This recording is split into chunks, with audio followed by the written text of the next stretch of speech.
Hey guys, and welcome back to another episode of Surviving Out of Spite. My name is Samantha Sauer, and I'm your host.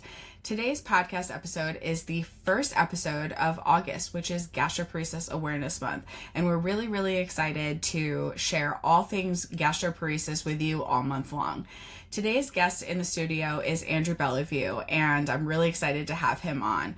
Andrew has been an advocate in the gastroparesis space for a long time, and he's also the creator of the Gastroparesis Pie Face Challenge. Today we get to hear a little bit more about his story, the Pie Face Challenge, how it came to be, and there's a special surprise in it if you stay with us until the end. Enjoy. Hi Andrew, thank you for joining us today. Thank you for having me. Give you a minute to introduce yourself a little bit to those of us that might not know you, even though all of us do at this point. Well, thank you for the little intro there, Sam.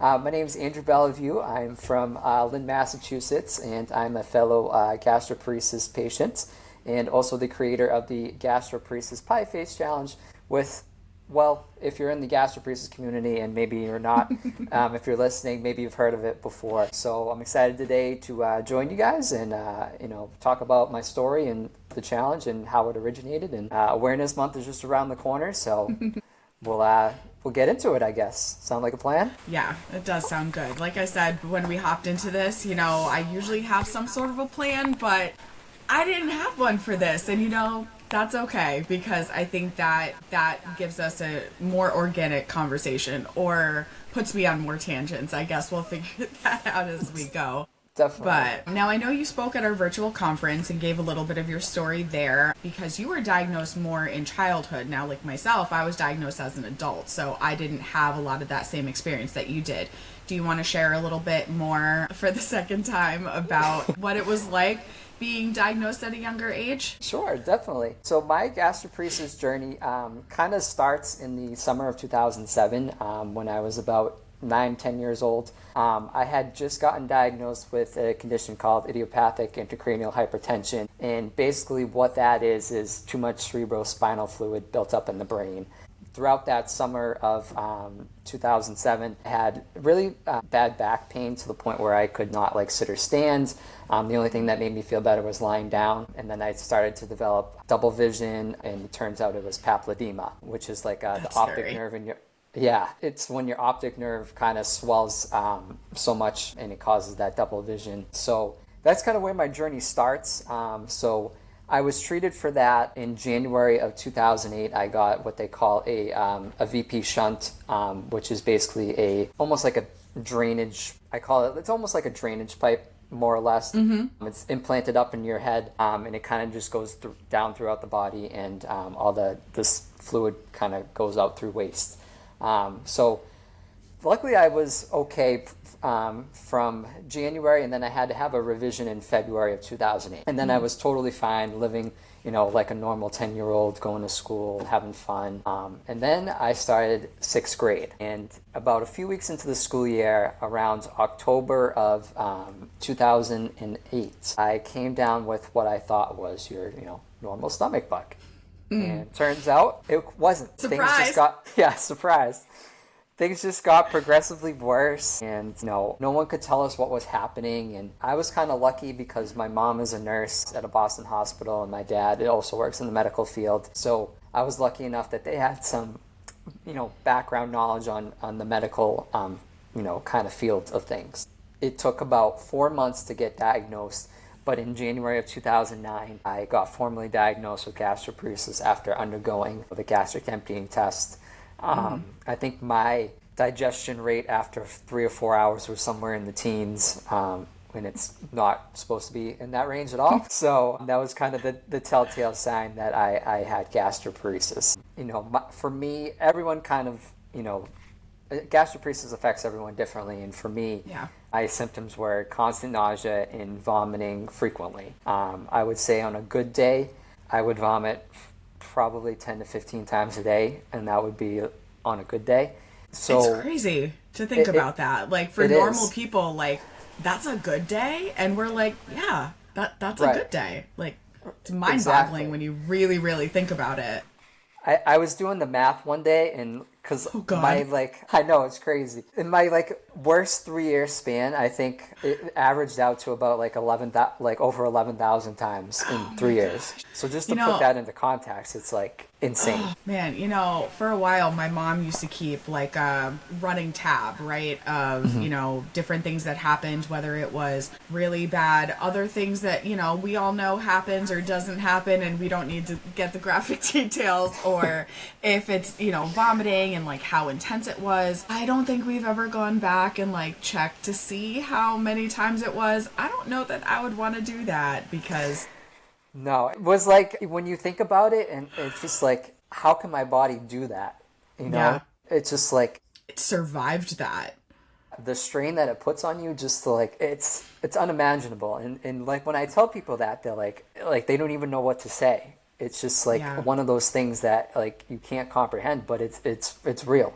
And there's millions of us out there that are going through this. I don't even know what to say. And I'm I don't know what my numbers are, but when you put it into context like that, when you deal with it day in and day out for a while, it kind of just all blends together. So it becomes normal. So you don't really think of it in a numbers context or in you don't see it from an outside perspective. And now to look at that, you do the math and it's wait a minute, was that actually possible? Did that actually happen? How did my body come out of that to function or get up the next day, completely rallied and was yeah, let's get up the next day and do it all again, because that's all it really could do, because you couldn't keep anything down. It's just crazy. It is. And that's to me, that's when I think of gastroparesis, for me, the most debilitating symptom was the nausea. But just because it was constant for me, just having that feeling I don't want to eat, even looking at food I get repulsed by. So for me, that was the debilitating part. But then when you think about it, the actual, vomiting aspect of it, it's just how did I manage to do this? How did I manage to continue to go to school? How did I just even get up in the morning? It's something that it's a testament to the will of the human body and kind of what pushes you and drives you to keep going. Yeah, that resiliency, when we look back, and I know that in other episodes, one Levi and I did a while ago talking about medical PTSD, and just kind of when you look back at the things that you've survived, this is one of them, where you're looking at it a normal person's point of view. It's mind-boggling, seems completely impossible. And once you kind of step back from it, or the time frame from that incident or those couple years has gone by, all of a sudden you're how did I do that? And that resiliency that you build through all of these situations is incredible for all of us out there. And I don't think we give ourselves enough credit. We shit on ourselves a lot for the things we can't do, right? Because it's just kind of how it goes. But when you really think about it, that resiliency that we have day in and day out, to really just get through that. And for you to be sitting here now in the position that you're in, having gone through all that, especially at such a young age where you should be going out and having fun, and instead you're lying flat on your back because you can't do anything. It's a huge testament to your character too, to really come out of that and you're I want to do more for this community. I want to be part of this community. So it's just, I wouldn't wish that upon anybody, right? But we got to make our best, out of that we can. Right, and that kind of goes back to the saying that, or mantra that I always had about, sometimes life's greatest blessings are, come wrapped in barbed wire, and I think that kind of depicts my gastroparesis journey. Very spiky. Yes, very spiky, and a lot of painful moments, but in the end, I kind of feel, thankful that it happens to me, because it kind of helped shape who I am today. Just going through it as a kid, I feel like that doesn't get enough attention. Not that gastroparesis gets any attention. True.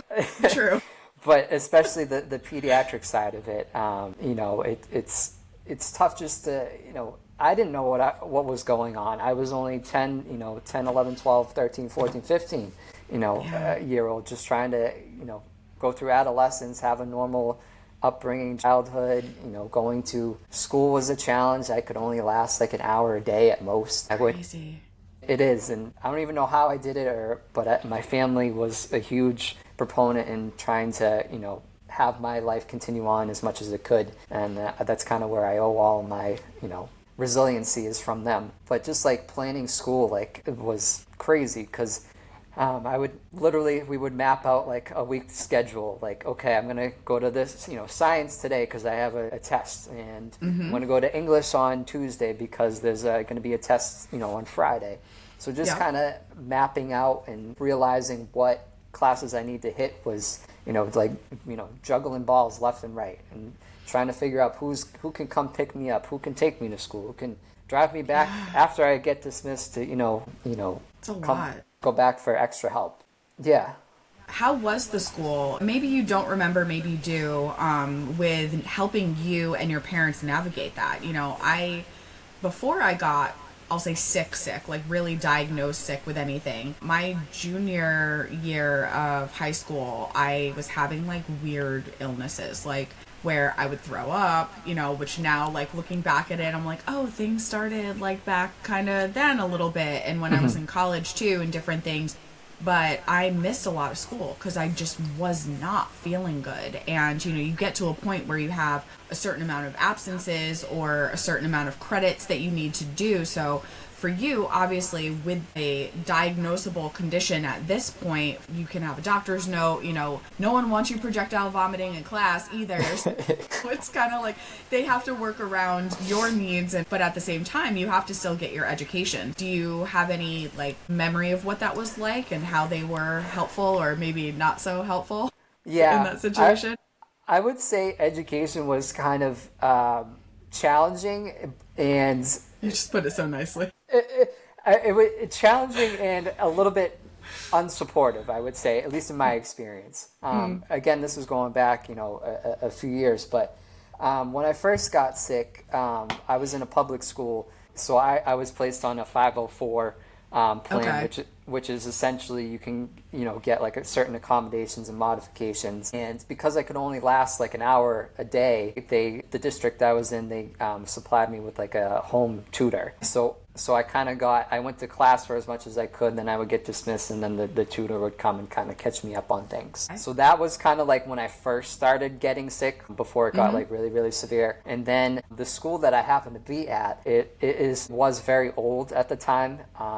And we thought that something in the building may have been like triggering or like causing me to go into a flare of some sort. So going into the 7th grade, I switched to a private school, and the staff there were tremendous. The teachers were like, they were very, very helpful. Obviously, since it was a private school, they didn't have like a 504 type of like official document, but they were very, very, very helpful in allowing me to get what I needed, and very accommodating, and they modified the work and everything so that I could continue on with my education as best as I could. I'm really happy to hear that, because I know even just looking at it from like a work perspective, right? When people don't understand when you are getting sick and you don't visibly look sick. Like we have our moments, right? But like we don't visibly look sick. So if you can't prove something, people aren't always as willing to work with you. Even if you have all the proof in the world, the doctor's notes, maybe you are projectile vomiting in class, like there's really nothing you can do about it. Sometimes they're not willing to work with you or be as helpful for that. So I'm really glad that you were able to get that, because I know that that's difficult for people depending on, what situation they're in, what state, what city, what town, it all really breaks down to where you're located and what your options are. So that's really good to hear. I was just going to say, how was it for you, like, navigating friendships, relationships in school? I mean, that's probably kind of a loaded question, because you're like, I barely made it through school, Sam. But, as a kid, you're like, I just want to go play games. And I know you're a sports fan, so I can only imagine how it's like, I picture like little Andrew sitting in the window like this, like, I just want to go play with my friends. Exactly. And I think that was probably the hardest part for me in my journey, was navigating the relationship aspect of it, especially in middle school, because that's like kids are mean, and that's like most people's like toughest years, like that, and going into high school. So it was hard to build those relationships with my friends. Like I kind of lost some lost some friends along the way just because they didn't understand it, or they gained new friends and stuff like that. But friendships was, if I had to like do one thing over, I think it would be to be in contact more with my friends. I think when I got sick, I just kind of didn't realize what was happening, didn't know what I was going through, so I just kind of shunned the world off and kind of kept to myself. Can't blame you. Yeah, I mean, it's just hard to go through it as a kid, not knowing, no one knows what gastroparesis is, so you can't expect, my peers that are, 10, 11, 12 years old to understand what I'm going through. It's no fault of their own. They just, it's hard to grasp because, like you said, I look fine on the outside, but on the inside, I'm feeling nausea, I'm feeling anxiety for going outside and, having to vomit at their house, or we're going out to the mall or watching a movie. Oh, but I gotta leave for a half hour because I gotta go find the nearest bathroom or something like that. So that was probably the hardest part for me. But and then you hear like the rumors at school for the people that you don't even know. Oh, he's like, I was known as the ghost of the school, and to some people because so rude.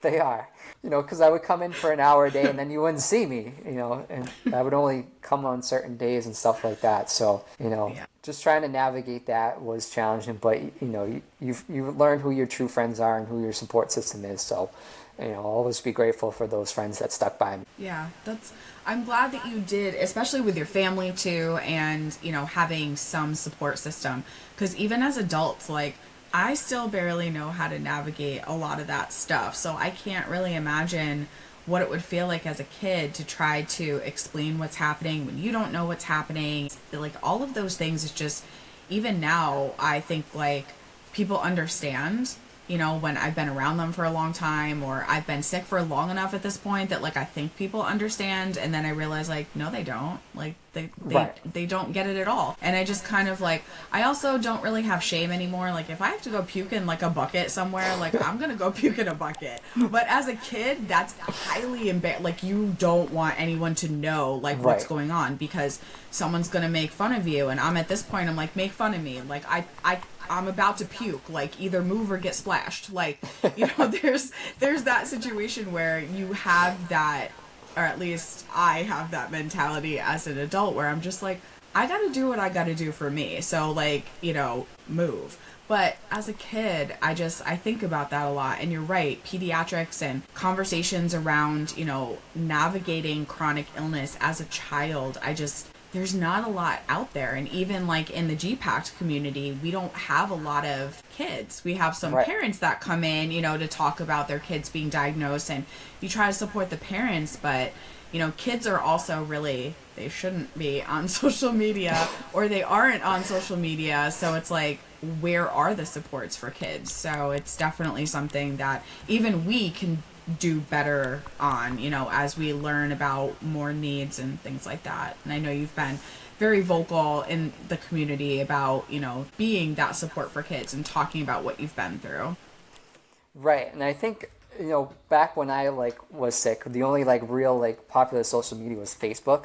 So but nowadays I feel like I see if you're scrolling on a TikTok or Instagram or whatever it may be, I feel like there's a lot of people that are willing to share their story, and some of them are teens or kids, which is great, because I remember I would always be Googling gastroparesis, and barely any nothing information happened. Nothing would come up, and I would have to revert to YouTube, and there would be a few videos of medical jargon, a professional medical professional talking about it. There was maybe one person, I forget her, I think it was Megan's Journey or something on YouTube, and I remember watching her videos because she was around the same age that I was, and just seeing her kind of vlog her day-to-day life. But yeah, that's something that back then I didn't have, but now I feel like it's a lot more, or at least kind of on the upswing. Mm-hmm. Yeah, and I think much like everything you just said, it wasn't quite the same for me, because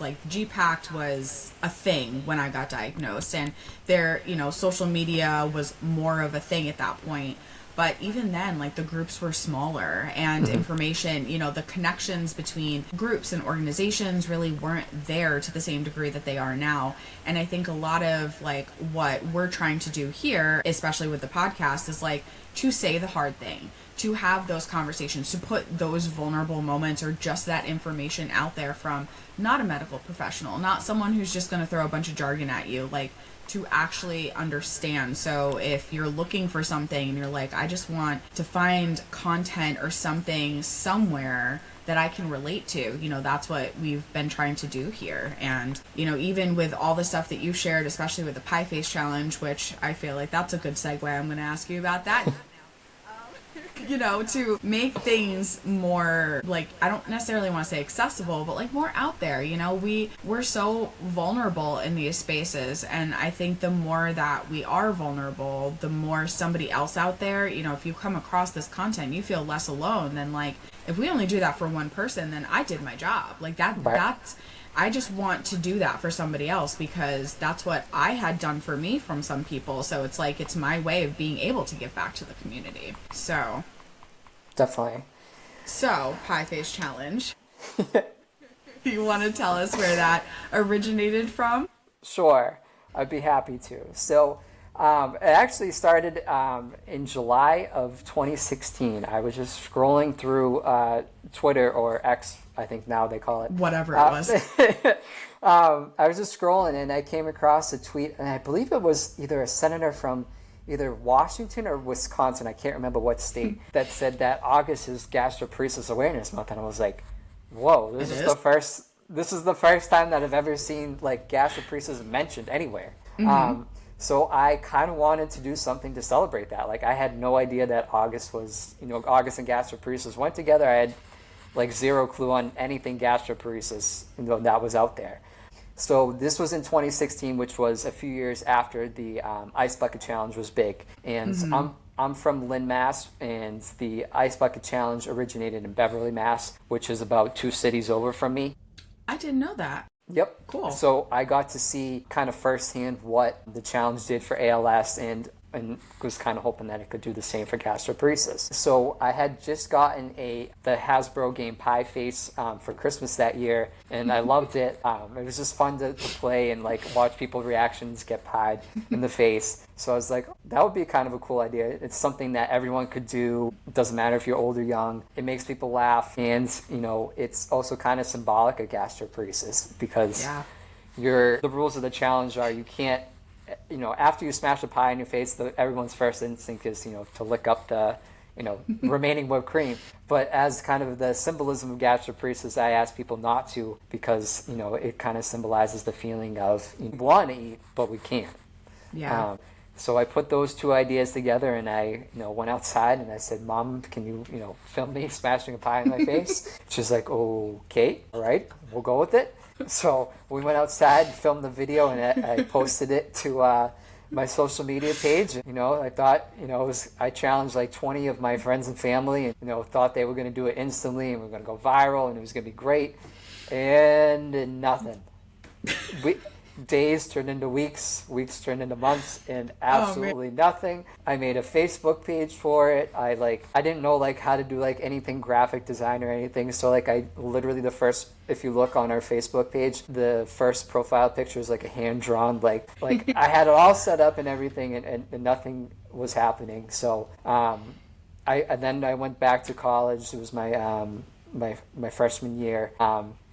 And then I came back home for winter break, and I reached out to my local paper, and they were willing to do kind of a story about gastroparesis and the challenge and everything. So they came to my house, and the person conducting the interview mentioned hey, you should really try this Pie Face idea again. I think it's a great idea.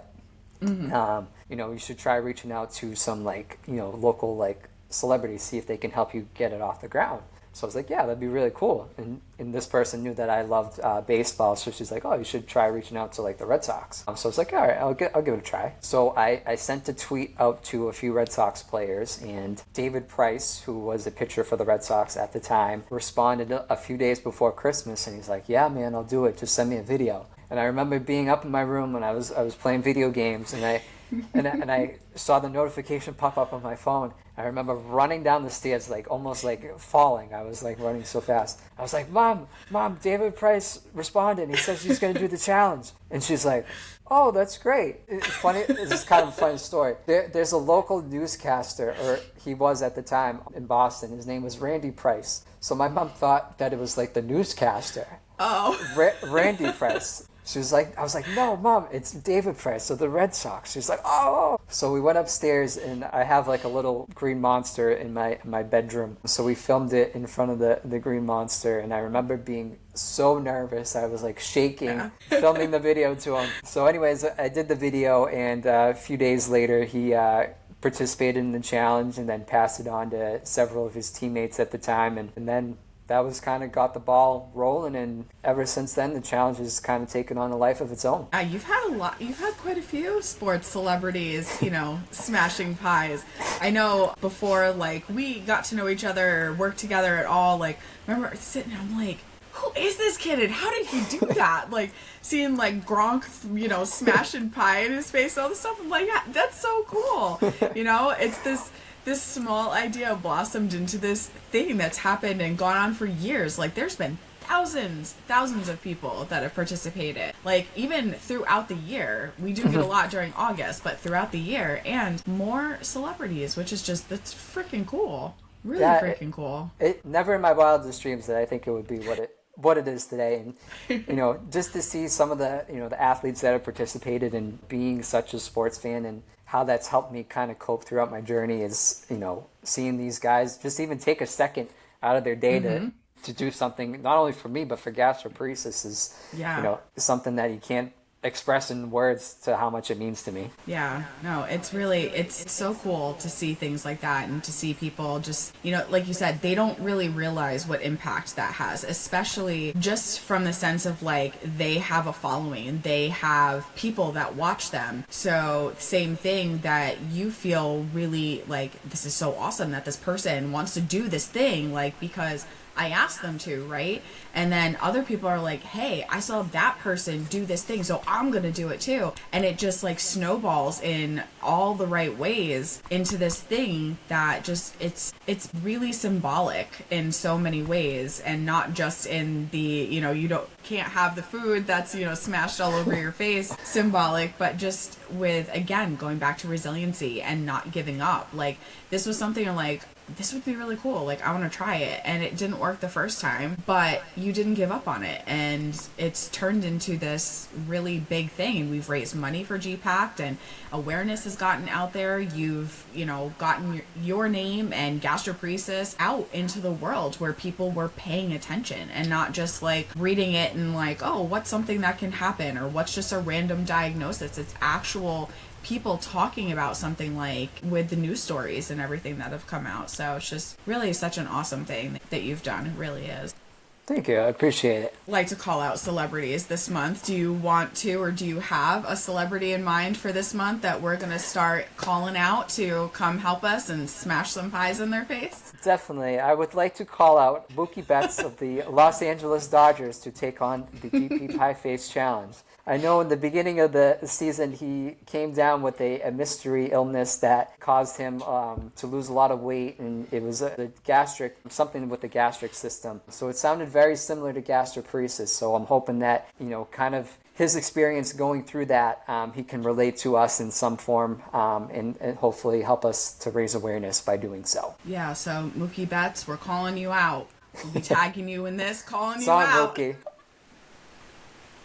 So to segue a little bit back to just life with gastroparesis, I know we talked a little bit about your childhood and where the Pie Face Challenge went, but now as an adult dealing with gastroparesis, and you've had the gastric stimulator implanted, which was successful for you, which is awesome. What is life like for you now? Is there anything that maybe in particular besides the stimulator that really helped you navigate your symptoms a little bit better, whether that's, habit changes, or maybe some safe foods, or even just like mental, words are hard, like anything mentally that's helped you? Yeah, thank you. You knew where I was going with that. That have really helped you as you've gotten, older and lived with this a little bit longer, that maybe you could share with all of us. Yeah, words are Definitely. hard. Sorry.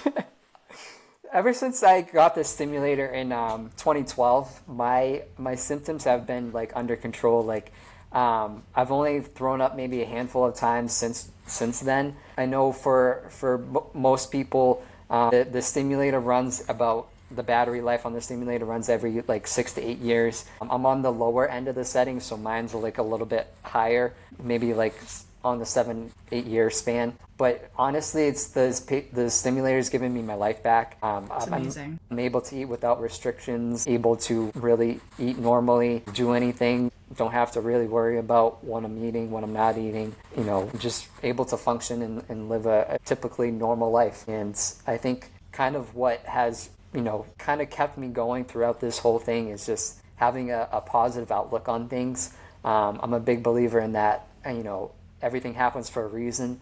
And I think having gone through this and having experienced this and what my life is now, you know, I'm just thankful to, you know, be able to wake up every day, be able to eat, be able to, you know, go outside, be a teacher, you know, be a husband, be, you know, a parent one day. It's something that you don't take for granted, because I know I could easily wake up tomorrow and, you know, maybe I don't respond to the stimulator, or maybe the stimulator stops working. I mean, no one knows what the future holds, but just being, you know, thankful and positive and having that kind of open mind that this is, you know, this is me, this is what I have, and, you know, you either have two choices. You can either play the pity party, or you can do something about it and try to continue on as best as you can. And I think that's just kind of what drives me, is just wanting to help out those, you know, help out those that were worse off than myself, really, you know, because I could easily be still sick, maybe, who knows, not even here, I don't know.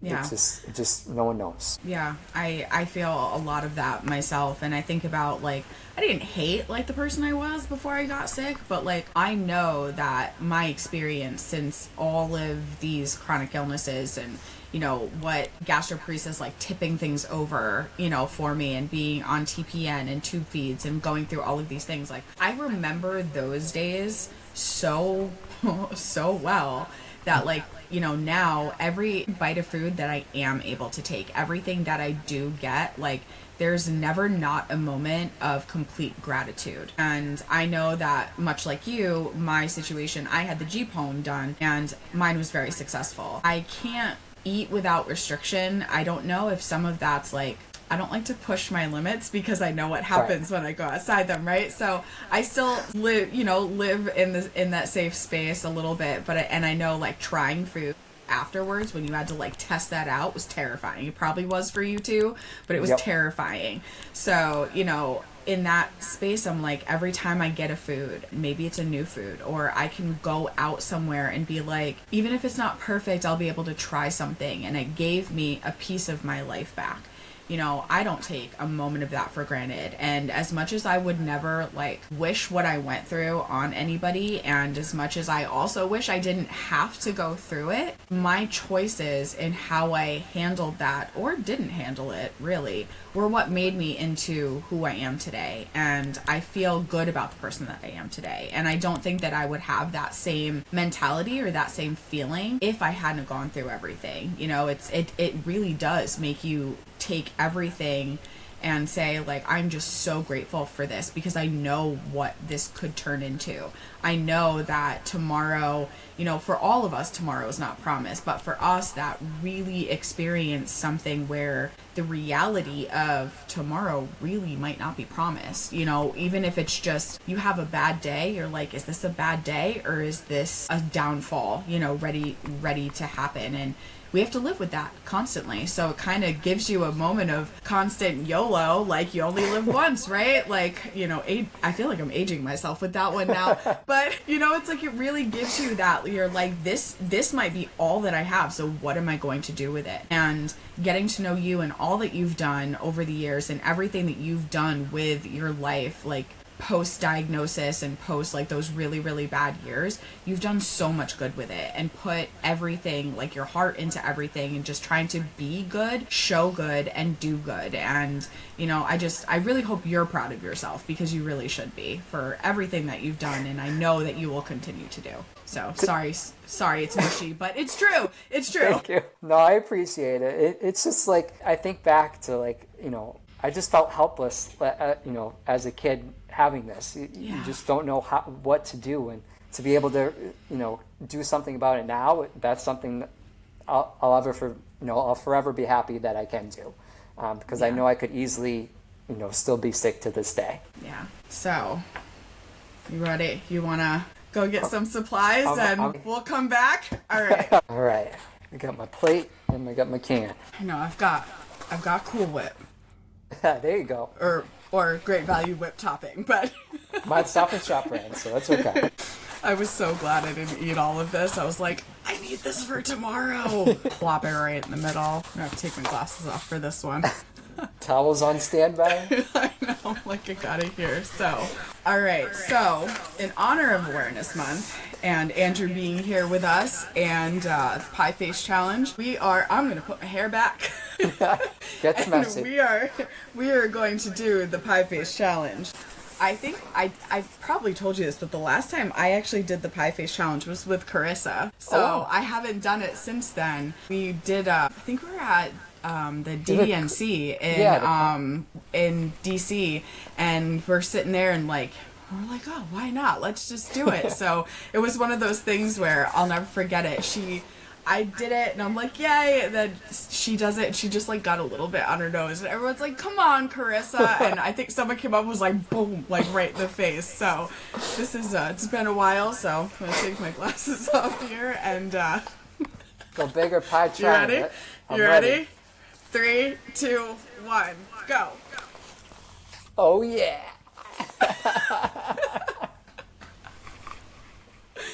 The best. I totally wish I had glasses on now. See how bad that was. Nothing like a cool, creamy cool down.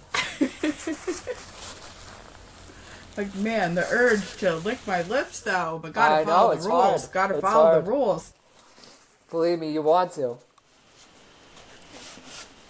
I don't even know if I got all this off my face. That's alright. I'm gonna put glasses on. Nope, I definitely did not, so. But, it's worth the things we do is fun. It's fun.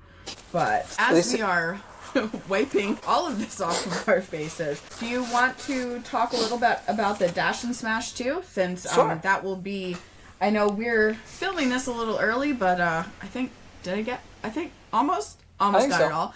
Oh, I got a big one on my cheek. Missed. The Dash and Smash. Do we want to talk about that too, just so people don't forget to dash while they're smashing? So, as part of Awareness Month, the Pie Face Challenge typically does a little fundraiser, and this year we're going to be hosting the virtual Dash and Smash walk or run, however you want to, whatever you want to do for gastroparesis. And I have it scheduled for the weekend of August 23rd and August 24th. You can sign up on Run Sign Up. I will. You can find the link on the Pie Face Challenge's social media pages. We'll make sure to include it in the caption too. Perfect. And yeah, the Dash and Smash is a virtual run or walk, so that means you can do it from the comforts of your own home. You could do on a treadmill or walking pad. You could just go outside, take a stroll around the neighborhood. Whatever is easiest and comfortable for you, you're more than welcome to do. And then after you do your walk or run, we ask that you take a pie to the face and help smash GP. So I'm hoping that by the time we get to that I will be, I'll say, in good enough running shape that I will actually be able to run the whole 5K, and then awesome. My husband and I can smash each other in the face with pie. So I'm excited. I know I've started getting back into running just for this reason. So we will share a little bit about that as we go too. This was fun. We should do this more often. Definitely. I'm always down for a smash of pie. Well, thank you for coming today and for sharing a little bit more and for, smashing pies in the face with me. As we go more into August, we've got some fun stuff coming up for the rest of the month. Even though we're filming this a little bit early, when you guys are seeing this, it will be Awareness Month, and lots of cool things will be happening as the rest of the month goes on. So thank you again, Andrew, for being here with us today and everything you do for G-PACT. We appreciate you. Thank you so much for having me. Appreciate it. Let's spread awareness, people.